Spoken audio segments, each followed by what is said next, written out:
The morning sky over New York City changed in an instant. What had been clear blue suddenly filled with shadow as something massive blocked out the sun. People on the streets stopped walking and looked up. Cars slowed to a crawl. Traffic lights kept changing, but nobody was paying attention to them anymore.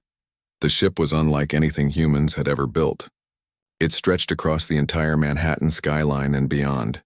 Its surface was smooth and dark like polished stone, but seemed to shift and flow like liquid metal. Strange lights pulsed along its edges in patterns that hurt to look at directly. The ship made no sound at all, which somehow made it even more frightening. Similar ships appeared over London, Tokyo, Moscow, Berlin, and every other major city on Earth. Within minutes, every news channel was broadcasting the same impossible sight. Panic started to spread as people realized this was not some movie or elaborate hoax. These ships were real and they were everywhere. President John Mitchell was in a meeting about trade agreements when his chief of staff burst through the door without knocking. The man's face was pale and his hands were shaking.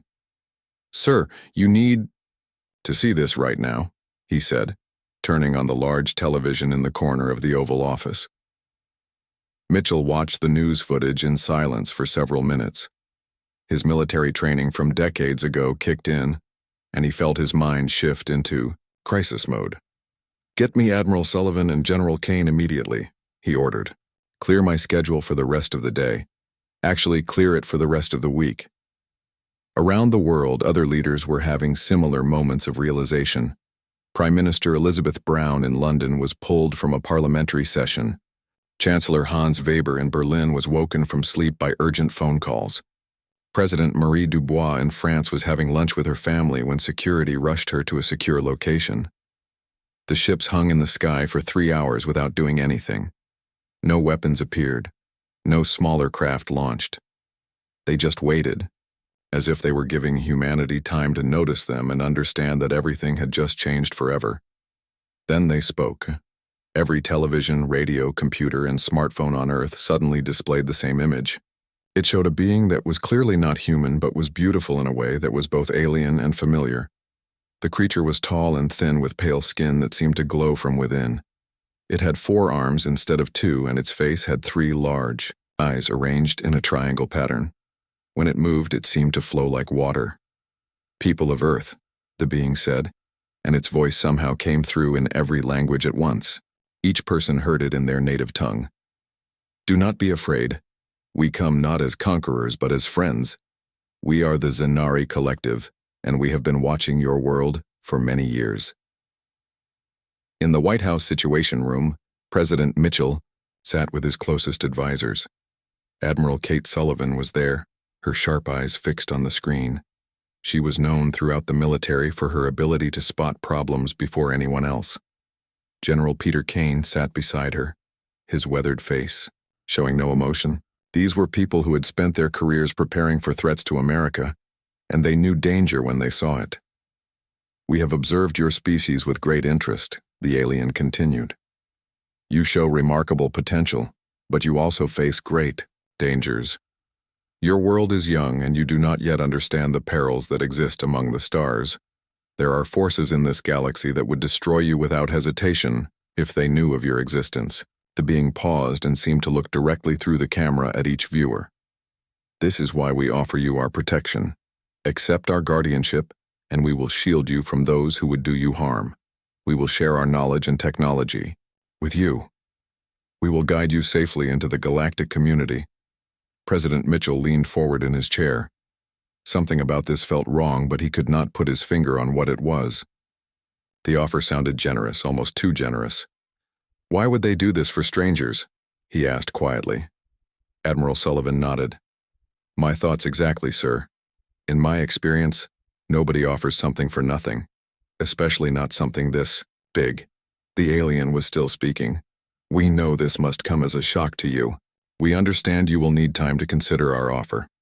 We will remain in your skies for 7 of your days. During this time, representatives from your governments may communicate with us. We hope you will see the wisdom in accepting our protection." The Sanrer broadcast ended and normal programming returned, but nothing was normal anymore. Within hours, every major government had declared a state of emergency. Military forces around the world went to high alert. Scientists and linguists were pulled from universities and research centers to help analyze what had just happened. In the Situation Room, President Mitchell was already planning humanity's response. "I want to know everything about these ships," he told his team. "Size, capabilities, energy signatures, everything our satellites and telescopes can tell us. I also want to know if they're scanning us or doing anything else besides just sitting there." General Kane was taking notes on a tablet.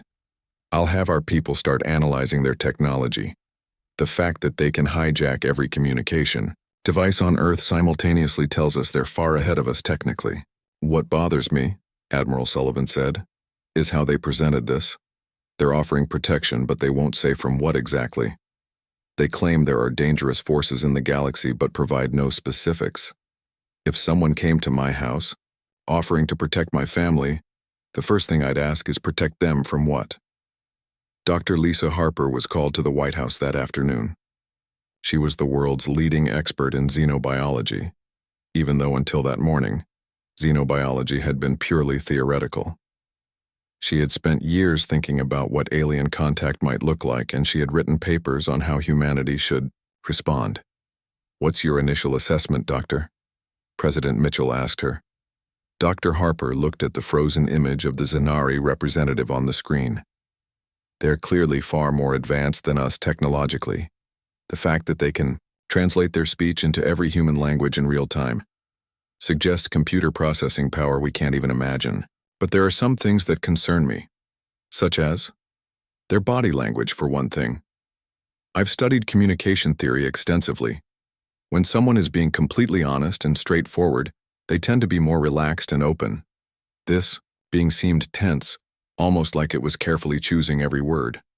Also, notice how it avoided giving any specific details about these supposed threats. Colonel Ryan Davis had been quiet during most of the meeting.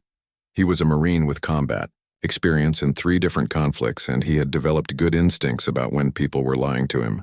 "Dr. Harper is right," he said. "In interrogations, when someone gives you vague answers to specific questions, they're usually hiding something. This whole presentation felt rehearsed, like they've done this before." As the first day ended, humanity began to grapple with the biggest decision in its history: accept protection from advanced aliens who claim to be friendly, or reject their offer and face unknown dangers alone. But a growing number of people, led by those in positions of responsibility, were starting to ask uncomfortable questions about their mysterious protectors and their carefully worded offer of help. 3 days had passed since the ships arrived, and the world had not stopped talking about them. Every news channel ran constant coverage. Social media buzzed with theories and arguments. Some people wanted to accept the alien offer immediately, while others demanded more information first. Protests formed in major cities with signs reading both "Welcome our protectors" and "Earth for humans only." President Mitchell had barely slept during those 3 days. His administration worked around the clock to coordinate with world leaders and prepare for the most important diplomatic meeting in human history. The aliens had agreed to a formal session at the United Nations building in New York. Representatives from every major nation would be present either in person or through video links. Dr. Lisa Harper spent those days studying every second of the initial alien broadcast. She watched the Zanari representatives' movements frame by frame, analyzed the vocal patterns, and compared the translations across different languages. Her team of linguists and psychologists worked with her to build a profile of their mysterious visitors. "There's something they're not telling us," she told Admiral Sullivan during one of their planning sessions. "Every time they mention these galactic threats, their body language changes. The eye movements become more rapid, and they seem to choose their words very carefully." Admiral Sullivan nodded. "My intelligence people have been monitoring the ships continuously. They're not just sitting there doing nothing. They're scanning us constantly. Deep scans of our military installations, our communication networks, our industrial centers. That doesn't sound like the behavior of friendly protectors." The morning of the second formal meeting arrived with clear skies over New York. The alien ship still hung motionless above the city, casting its shadow over millions of people below. Inside the United Nations building, security was tighter than it had ever been. World leaders filed into the assembly hall knowing that what happened in the next few hours would determine humanity's future. President Mitchell took his seat at the head table alongside Prime Minister Brown from Britain, Chancellor Weber from Germany, and President Chen from China. Admiral Sullivan sat behind Mitchell with the military advisors from other nations. Dr. Harper was positioned with the scientific delegation, where she could observe the alien representative closely. At exactly 10 o'clock in the morning, the Zenari appeared. Not through the doors like a human delegate would, but simply materializing in a flash of soft blue light at the center of the room. The same being from the broadcasts stood before them, tall and graceful, its three eyes looking around the assembly, with what might have been curiosity or calculation.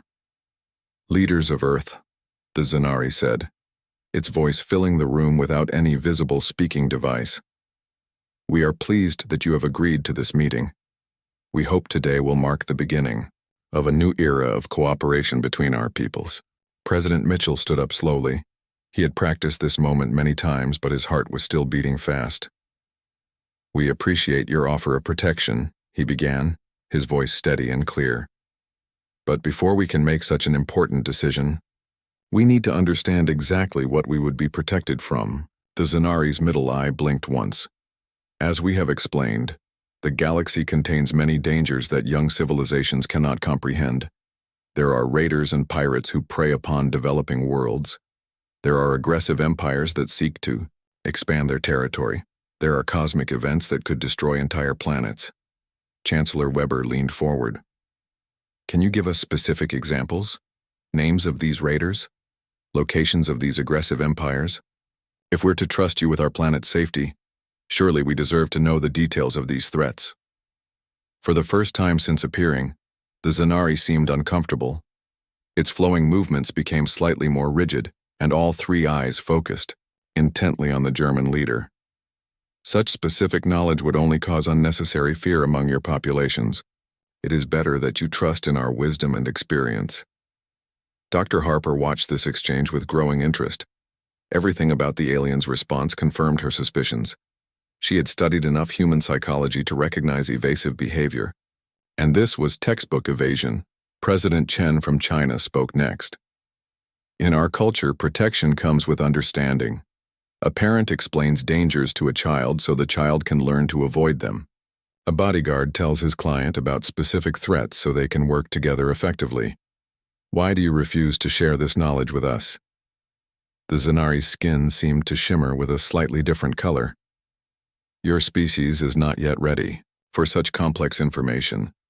The galactic political situation is far beyond your current understanding. You must have faith in our guidance."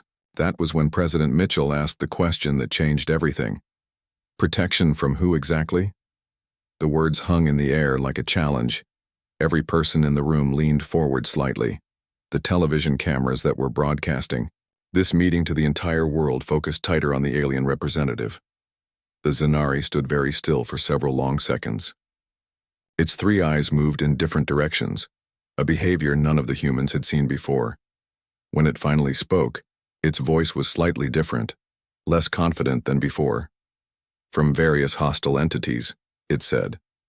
"Pirates and raiders, as we have mentioned. Those who would exploit developing worlds for their resources." Captain Alex Turner, who was sitting with the military delegation, stood up.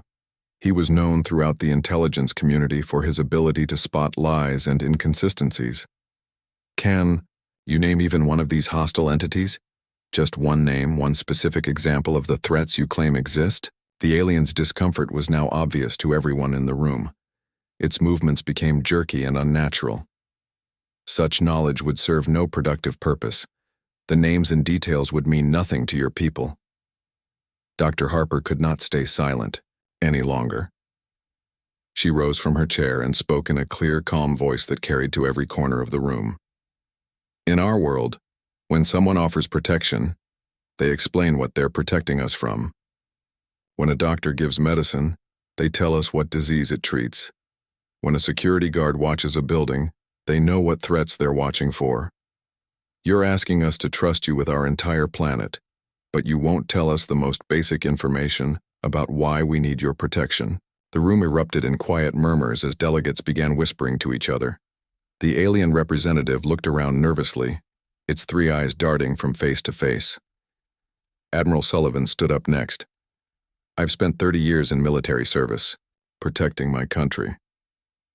In all that time, I've never asked anyone to trust me without explaining what I was protecting them from.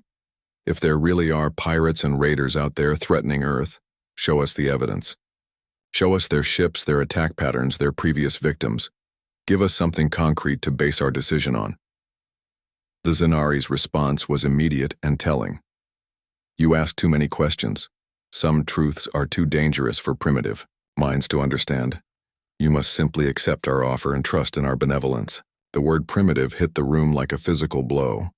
Several delegates stood up at once. Prime Minister Brown's face showed barely controlled anger. President Chen's expression had turned cold and calculating. President Mitchell felt his own, temper rising but kept his voice level. We're not primitive, Mitchell said quietly. We're careful, we're thorough, and we don't make decisions about our future based on vague promises and refused explanations. So I'll ask you one more time, and I want a direct answer. Protection from who? The silence that followed was deafening. The Zanari representative stood motionless in the center of the room, surrounded by the questioning faces of humanity's leaders. For the first time since the ships had appeared, the aliens looked less like advanced protectors and more like beings with something to hide. The meeting at the United Nations ended without answers. The Zanari representative had vanished in the same blue flash it had arrived in, leaving behind only uncomfortable silence and growing suspicion. President Mitchell returned to Washington, with more questions than when he had left. The alien refusal to provide any specific details about galactic threats had convinced him that something was very wrong with their offer. That night, Mitchell called an emergency meeting with his most trusted advisors. The group gathered in a secure room deep beneath the White House where no outside signals could penetrate. Admiral Sullivan arrived first, carrying a thick folder of classified documents. General Kane came next, his face grim with concern. Doctor. Harper was the last to arrive, bringing with her a team of specialists in linguistics and computer analysis. I want to know everything about these aliens that we can possibly discover, Mitchell told the assembled group. I don't care if we have to break a few rules or step on some toes. Something about their story doesn't add up and I need to know what they're really after. Admiral Sullivan opened her folder and spread several photographs across the table. We've been monitoring their ships continuously since they arrived. These images show energy patterns and scanning activities that go far beyond simple observation. They're mapping our entire planet in incredible detail. The photographs showed heat signatures and electromagnetic readings from the alien vessels. Bright lines of energy could be seen reaching down from the ships to various points on Earth's surface. Military bases, research facilities, and major population centers were all being scanned repeatedly. They're not just looking at our cities, Admiral Sullivan continued. They're analyzing our weapons systems, our communication networks, and our industrial capacity. This is the kind of detailed intelligence gathering you do when you're planning something big. General Kane pointed to one of the images. Look at this pattern here. They spent 6 hours scanning our missile defense systems and nuclear facilities. That's not the behavior of friendly protectors. That's reconnaissance. Dr. Harper had been studying the linguistic patterns in the alien communications. I've been working with experts from 12 different countries to analyze their speech patterns and word choices. There are some very interesting discoveries. She pulled out her own set of documents covered with complex diagrams and translation charts. The Zanari language has subtle differences that don't translate well into human languages. When they use the word we translate as protection, the actual meaning is closer to management or control. When they say guidance, they really mean supervision or oversight. President Mitchell felt his stomach tighten. So when they offer to protect us, they're actually offering to control us? It gets worse, Dr. Harper said. I've been analyzing their vocal stress patterns and body language from all their communications. Every time they mention these supposed galactic threats, they show signs of deception. But when they talk about Earth's resources and human capabilities, they show genuine interest and excitement. Colonel Ryan Davis had been working with intelligence agencies around the world to intercept alien communications. We've managed to pick up some of their transmissions between ships. The language is complex, but we're making progress on translation. He activated a small recording device on the table. Strange musical sounds filled the room, clearly not human in origin. After a few seconds, he stopped the playback. This was transmitted between their command ship and one of the smaller vessels yesterday. Our preliminary translation suggests they're discussing Earth's resource potential and extraction timelines. They also mention something about compliance protocols and resistance management. The room fell silent as the implications sank in. These were not the communications of benevolent protectors. These were the discussions of conquerors planning an occupation. Admiral Sullivan leaned back in her chair. We need to assume the worst-case scenario. These aliens are planning to take control of our planet, and they're using the protection offer as a way to get us to surrender voluntarily. But why the elaborate deception? President Mitchell asked. If they're advanced enough to travel between stars, why not just invade us directly? Dr. Harper had been thinking about this same question. I think it's about efficiency. Military conquest is expensive and destructive. If you can convince a population to surrender willingly, you get all their resources and infrastructure intact. Plus, willing subjects are easier to manage than conquered enemies. General Kane was already thinking about defensive strategies. The question is, what do we do about it? Their technology is clearly superior to ours. A direct military confrontation would be difficult. Maybe not as difficult as they think, Admiral Sullivan said. I've been reviewing our intelligence on their ships. They're large and impressive, but they show some interesting characteristics. The hulls appear to be designed more for intimidation than actual combat. They have few visible weapon systems, and their maneuvering capabilities seem limited.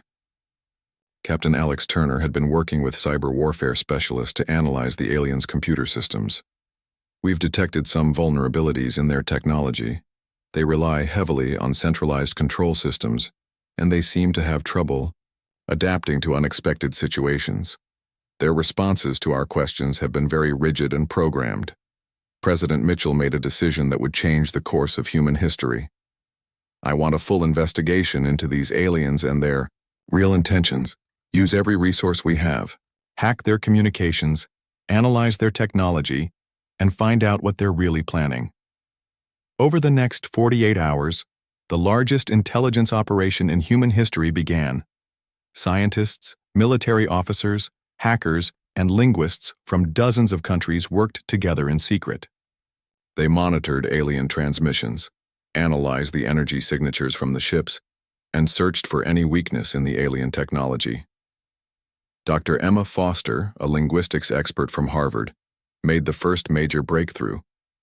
She had been working with intercepted alien communications when she discovered something alarming.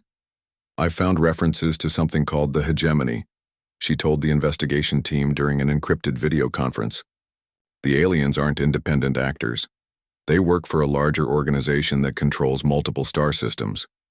From what I can translate, the hegemony specializes in taking control of developing civilizations through a process they call peaceful integration.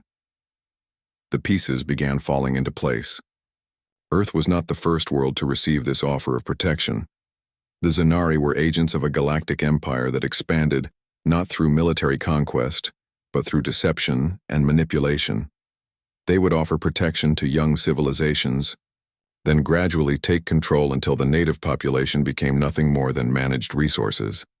Captain Turner discovered intercepted communications that revealed the true scope of the plan. They're discussing population management protocols and resource extraction schedules, he reported. They've already decided how many humans they'll allow to survive and what roles will be assigned in their empire. The most shocking discovery came from Dr. Harper's team. They found references to Earth being classified as a Class A innovation species. Humans were considered valuable not just for their planet's resources, but for their creativity and problem-solving abilities. They want to harvest our minds, Dr. Harper explained to President Mitchell. Human innovation and adaptability are rare traits in the galaxy. They plan to use our creativity to solve problems for their empire while keeping us under strict control. The investigation continued. One thing became clear. The Zanari offer of protection was actually an offer of slavery disguised as friendship. The question now was what humanity would do about it. The aliens expected an answer in just 3 more days, and the future of the human race hung in the balance. Admiral Sullivan summarized the situation perfectly. They think we're primitive and naive. They believe we'll accept their offer because we're too scared and stupid to understand what we're really agreeing to. They're about to learn that humans don't like being underestimated. The 7th day arrived with dark clouds gathering over New York City. The Zanari had given humanity 1 week to consider their offer, and time was running out.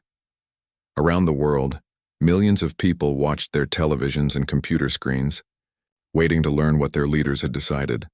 Most believed they were choosing between protection and isolation. Only a small group knew they were really choosing between slavery and freedom. President Mitchell stood in the Oval Office reviewing the final intelligence reports. The evidence was overwhelming and terrifying. The aliens were not protectors, but conquerors using the oldest trick in history. They offered help with one hand while preparing chains with the other, but Mitchell also knew something the aliens did not expect. Humanity was ready to fight back. The plan had taken 3 days to develop and involved every major military power on Earth. Admiral Sullivan had coordinated with her counterparts in Russia, China, Britain, and France. General Kane had positioned defensive forces around key installations. Most importantly, they had prepared a surprise that would show the Zanari exactly what humans were capable of when threatened. The meeting was scheduled for noon at the United Nations building. This time, however, the human representatives were ready. Dr. Harper had brought evidence of the alien deception. Captain Turner had prepared cyber warfare tools designed to disrupt Zanari communications. Colonel Davis had positioned special forces teams at strategic locations throughout the city. As world leaders filed into the assembly hall, they carried themselves differently than a week before. There was no uncertainty in their movements now. They knew exactly who they were dealing with and what needed to be done. The weight of representing their entire species rested on their shoulders, but they were ready to bear it. At exactly 12 o'clock, the Zanari representative materialized in its usual flash of blue light. It looked the same as before, tall and graceful with flowing movements and 3 large eyes. But now the humans could see through its facade of benevolent concern to the calculating predator beneath. "Leaders of Earth," the alien began in its perfectly translated voice. "We hope you have used this week wisely to consider our generous offer. The galaxy is a dangerous place, and your world needs our protection. Have you reached a decision?" President Mitchell rose slowly from his chair. He had practiced this moment many times, but his heart was still pounding. Everything humanity had worked toward for thousands of years hung in the balance of the next few minutes. "We have indeed reached a decision," Mitchell said, his voice carrying, clearly, through the silent hall. "But before we announce it, we have some new information to share with you." The alien's middle eye blinked once, the only sign that it had not expected this response. "What information could you possibly have that would change the situation? We have told you everything you need to know." Dr. Harper stood up and activated a large screen behind the speaker's platform. Images appeared showing the detailed scans the alien ships had been conducting. Energy patterns, electromagnetic signatures, and communication intercepts filled the display. "We know about the hegemony," Dr. Harper said simply. The change in the alien was immediate and dramatic. Its flowing movements stopped completely, and all 3 eyes focused intently on the human scientist. The graceful confidence it had shown throughout the week disappeared in an instant. "We know about your previous visits to other worlds," Dr. Harper continued. "We know about the species that accepted your protection and what happened to them afterward. We know about your classification system and what you call Class A innovation species." President Mitchell stepped forward, his voice growing stronger with each word. "We know that your offer of protection is actually an offer of slavery. We know that you work for an empire that conquers worlds through deception instead of force. Most importantly, we know that you think we're too primitive and scared to see through your lies. The Zanari representative's skin began to change color, shifting from pale luminescence to something darker and more threatening. Its voice, when it spoke again, had lost all pretense of friendship. "You cannot comprehend the forces you are dealing with," it said, and now there was no translation delay. The alien was speaking English directly, showing it had understood every word humans had said during the past week. "The hegemony spans 1,000 worlds. We have guided countless species to their proper place in the galactic order. You will accept our protection willingly, or you will face consequences beyond your imagination." Chancellor Weber from Germany laughed, a sound that seemed to surprise the alien. "Threats now? I thought you were our friends offering protection." President Chen from China stood up next. "We have a saying in my country. When someone offers you help but refuses to explain why you need it, they are not trying to help you. They are trying to help themselves." The alien's composure was cracking visibly now. Its movements became jerky and aggressive. "You are making a grave mistake. There are forces in this galaxy that will destroy your species if we do not intervene. Pirates and raiders will strip your world bare. Aggressive empires will enslave your people." Colonel Davis had been waiting for exactly this moment. He activated a communication device and spoke clearly. "Show them what we found." New images appeared on the screen. These showed intercepted communications between Zanari ships, translated into human languages. The conversations revealed detailed plans for managing Earth's population, extracting resources, and using human creativity for the benefit of the hegemony. "Interesting thing about pirates and raiders," Captain Turner said as he stood up. "In our experience, they usually try to hide their intentions. They don't announce themselves and offer protection. But you know what kind of people do announce themselves and offer protection? The very criminals who are planning to rob you." The alien representative was now showing clear signs of panic. Its three eyes darted around the room looking for an escape route that did not exist. "You do not understand the complexity of galactic politics. Young species cannot survive without guidance from their betters." Admiral Sullivan rose from her seat, her military bearing evident in every movement. "You made several mistakes in your approach to humanity. First, you assumed we would be too frightened to think clearly. Second, you assumed we would be too primitive to detect your deception. Third, and most importantly, you assumed we would be too weak to fight back." As if summoned by her words, alerts began flashing on communication devices throughout the room. The alien ships hanging over Earth cities were suddenly surrounded by smaller craft that had approached undetected. Human military vessels, launched from hidden locations around the globe, had taken positions around every Zanari ship. The alien skin was now a deep, angry red color. "This is foolishness beyond measure. You cannot hope to match our technology." President Mitchell smiled for the first time since the crisis began. "You're probably right about your technology being better than ours. But you made one crucial error in your intelligence gathering. You studied our weapons and our defenses, but you never bothered to study us." Dr. Harper activated another display showing historical footage of human conflicts throughout the centuries. "We have a long tradition of fighting enemies who were bigger, stronger, and better equipped than us. We've been practicing warfare against superior opponents for thousands of years. It's what we do." The images showed ancient battles where small groups defeated larger armies through tactics and determination. They showed revolutionary wars where farmers and merchants defeated professional soldiers. They showed modern conflicts where creativity and adaptability overcame technological advantages. "The thing about humans," President Mitchell continued, "is that we don't like bullies. We especially don't like bullies who pretend to be our friends while planning to stab us in the back. You want to know what our decision is about your generous offer of protection?" The alien representative stood frozen in the center of the room, surrounded by the united leadership of humanity. Its deception had been exposed and its position was hopeless. "Our answer is no," Mitchell said firmly. "We don't need protection from imaginary threats. We can protect ourselves just fine. And if there really are dangers out there in the galaxy, we'll face them as free beings, not as your managed resources." The confrontation was over. But the real test was just beginning. The silence in the United Nations Assembly Hall lasted exactly 10 seconds after President Mitchell delivered humanity's answer. Then everything changed at once.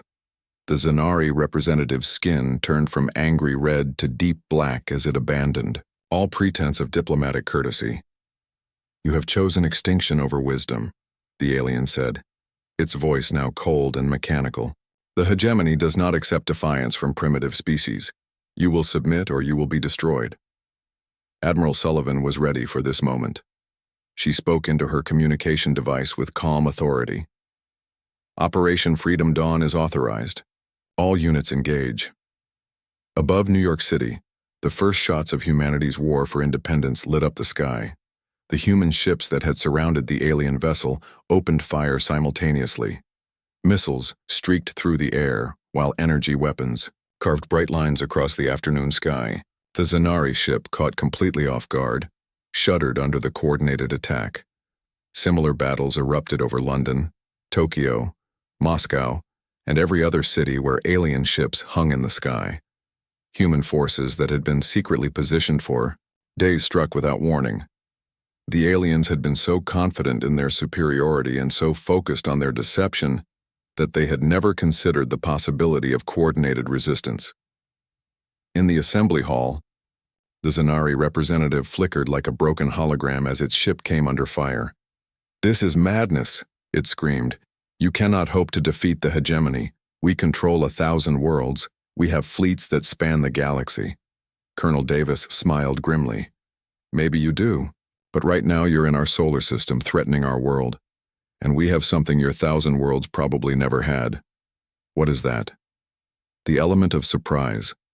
The alien's image was becoming more unstable as its ship's systems were damaged by the human assault. Through the building's windows, everyone could see the massive Zanari vessel listing to one side as explosions bloomed along its hull. Smaller human craft swarmed around it like angry wasps, striking at critical systems with precision attacks. Dr. Harper watched the battle with grim satisfaction. "We studied your ships for a week while you thought we were cowering in fear. We found the weak points in your armor, the gaps in your defenses, and the flaws in your design. You built ships to intimidate, not to fight determined opponents." Around the world, the pattern was repeating. The aliens had superior technology, but they were unprepared for coordinated military action by a species they considered primitive. Human forces used speed and numbers to overcome individual technological disadvantages. Fighter jets attacked in coordinated waves while submarines launched missiles from hidden positions. Ground-based weapon systems that had been disguised as civilian installations revealed their true purpose. The Zanari representative made one last attempt at intimidation. "Even if you destroy these ships, the hegemony will send others. Fleets beyond your comprehension will come to punish your defiance." President Mitchell had been waiting for this threat. "Let them come.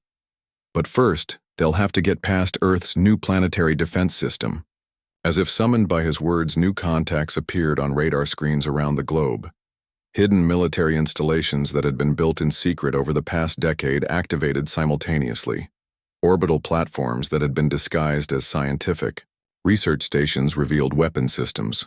Underground missile silos that officially did not exist opened their blast doors. Captain Turner had spent the week preparing for this moment. "We've been planning for alien contact for decades, but not the friendly kind. We always assumed that if someone came from the stars, they might not have our best interests at heart. So we prepared accordingly." The battle in space was turning decisively in humanity's favor. The alien ships, designed to intimidate rather than fight, proved vulnerable to concentrated attacks by smaller, more maneuverable human craft. Their shields could deflect some weapons, but not the overwhelming firepower that Earth's combined military forces could bring to bear. Admiral Sullivan coordinated the global response from the Pentagon. "Target their communication arrays and power systems. We want to disable them, not necessarily destroy them. Dead aliens can't tell us about their empire." Above New York, the massive Zanari ship began to fall toward the harbor. Human rescue vessels moved in to evacuate the area, while defensive systems prepared to intercept the massive vessel safely. The alien technology might be advanced, But human engineering had been preparing for disasters both natural and artificial for generations. The Zanari representative's image was now barely visible, flickering in and out of existence as its ship's power systems failed. "You do not know what you have done," it whispered. "The hegemony will not forget this insult. They will come for you." Dr. Harper stood up and walked closer to the failing hologram. "We're counting on it. But next time, they won't be dealing with a species that doesn't know they're coming. Next time we'll be ready from the moment they arrive." The alien's image flickered one last time and then vanished completely. Through the windows, the assembled world leaders could see the Zanari ship settling into New York Harbor with a massive splash. Human ships immediately surrounded it, ready to board and capture whatever alien survived inside. President Mitchell turned to address the room. "Ladies and gentlemen, this is only the beginning. We have just announced to the galaxy that Earth will not be conquered through deception or force, but we also know that other threats will come. We must prepare for what comes next." Over the following hours, reports came in from around the world. Every alien ship had been either destroyed or captured. The Zanari forces had been completely defeated without a single human city being damaged. The aliens' overconfidence and humanity's careful preparation had combined to create a perfect victory. But even as celebrations began in the streets, the world's leaders knew this was not an ending but a beginning. Earth had rejected slavery and chosen freedom, but that choice came with consequences. The galaxy now knew that humanity existed and that they would fight rather than submit. Dr. Harper was already working with captured alien technology, learning everything she could about the hegemony and its methods. Admiral Sullivan was coordinating with military leaders worldwide to expand Earth's defenses. General Kane was planning the integration of alien technology with human weapon systems. Most importantly, Captain Turner was preparing Earth's first message to the wider galaxy. The transmission would be broadcast from the most powerful radio telescopes on the planet, sent out in all directions to reach anyone who might be listening. "This is Earth," the message began. "We know you're out there. We know some of you come in peace and others come with conquest in mind. To those who approach us with honesty and respect, you will find no better friends. To those who come with deception and threats, you will find no more dangerous enemies." The message continued with a detailed account of the Zanari deception and humanity's response. It included technical specifications of human weapons and defensive capabilities. Most importantly, it made clear that Earth was now an active participant in galactic politics, not a helpless target waiting to be conquered. "We asked one simple question," the message concluded. "Protection from who?" That question revealed everything we needed to know about their true intentions. We suggest that any future visitors be prepared to answer that question honestly.